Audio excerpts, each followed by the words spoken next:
G'day folks, I'm James from Walters Fencing. This is the fence repair tool. Now those of you who are astute YouTube viewers will probably have noticed this product previously.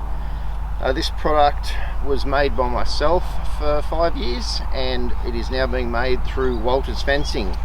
So we've done a few little upgrades recently. We're now using high tensile shoulder bolts for the pivots, which allows infinite adjustability.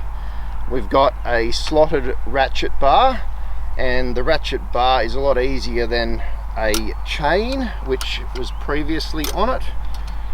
This is Bisalloy Wear 450 steel, super hard, super tough, and let's see how it goes. We've got an old fence here. I wouldn't call this fence a stock type fence because of the condition of all the wires. We've got loose barbs, loose planes. Calf would easily shove its way through here. So fence repair tool adds extra tension to your fence. So we open the jaws, spread one, put one on first, spread the second one out, and then you pull the handles together like so to get the first bit of tension out. Now here's the cool trick. You come around the side and you use your ratchet bar to apply tension. You can do it from one side or the other. You can do a push-pull motion like so. Now we've got this triangle of extra wire in the middle. So what we're going to do is we're going to grab a bit of barbed wire, and there's no super rule of thumb here, but generally you want to use a similar wire to what's in the fence already.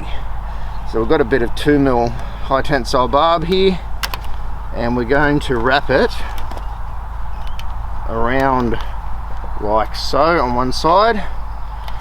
Then we're going to bring it across the middle. We're going to try and keep this wire relatively parallel to the other one.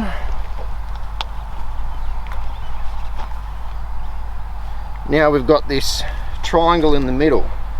So to finish the knot, you can use any form of wire twister, screwdriver, bit of round bar, handles your pliers.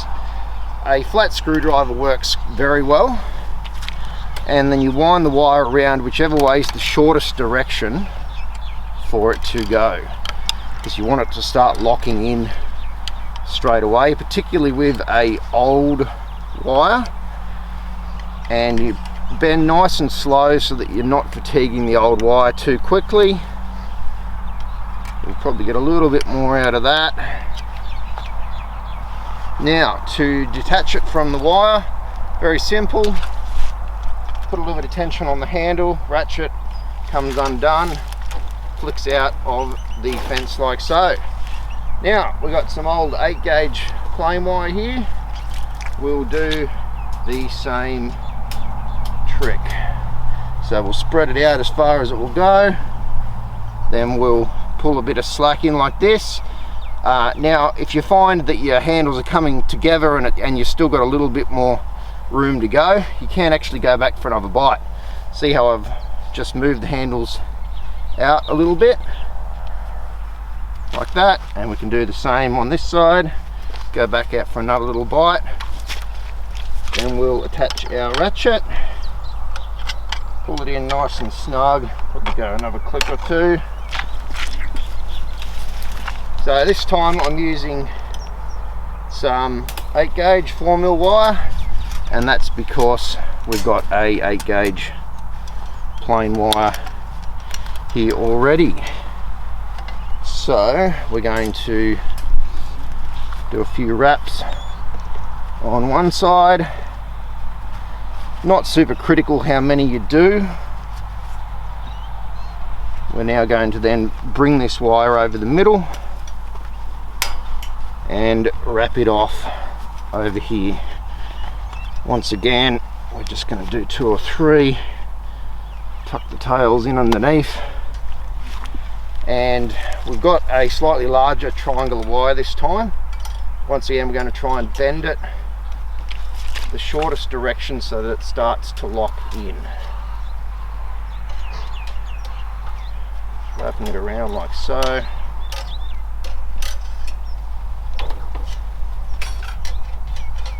So the big advantage of this system is there's no tension loss.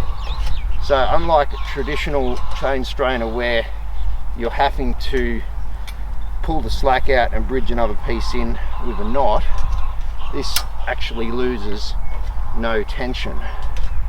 So we're just going to wind until that's sort of feels a bit of resistance there. Undo our ratchet,